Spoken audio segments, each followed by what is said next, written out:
പ്രിയരെ, പുതിയ പ്രഭാതം ദൈവം നമുക്ക് ദാനമായി നൽകിയല്ലോ.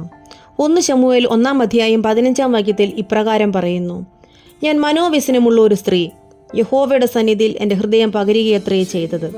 ഹന്നയുടെ ജീവിതം നമ്മെ പഠിപ്പിക്കുന്നത് നമ്മുടെ വേദനകളും കണ്ണുനീരും അത് നാം നമ്മുടെ ഉള്ളിൽ ഒതുക്കി വയ്ക്കുകയോ അതല്ലെങ്കിൽ ലോകത്തിൻ്റെ മുൻപിലേക്ക് പ്രദർശിപ്പിക്കുകയോ ചെയ്യേണ്ടതല്ല എന്നാണ്.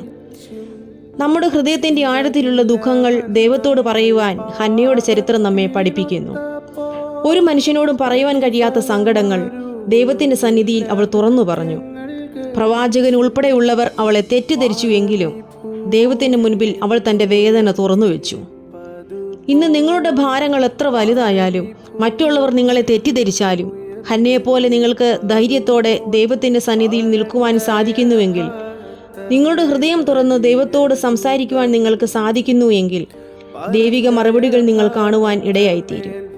ആത്മാർത്ഥതയോടെയുള്ള പ്രാർത്ഥനയ്ക്ക് ഈ ലോകത്തിലെ ഏത് ശക്തിയെക്കാളും വലിയ ശക്തിയുണ്ട്. നിങ്ങളുടെ കണ്ണുനീർ തുടയ്ക്കുവാനും ഹൃദയത്തിന് സമാധാനം നൽകുവാനും ദൈവം വിശ്വസ്തനാണ്. പ്രത്യാശയോടെ, വിശ്വാസത്തോടെ, പ്രാർത്ഥനയോടെ ഈ ദിവസം തുടങ്ങുക. നിങ്ങളുടെ പ്രാർത്ഥനകൾക്ക് ദൈവം മറുപടി നൽകും. സന്തോഷം നിറഞ്ഞ ഒരു ദിവസം ആശംസിക്കുന്നു. ദൈവം നിങ്ങളെ അനുഗ്രഹിക്കട്ടെ.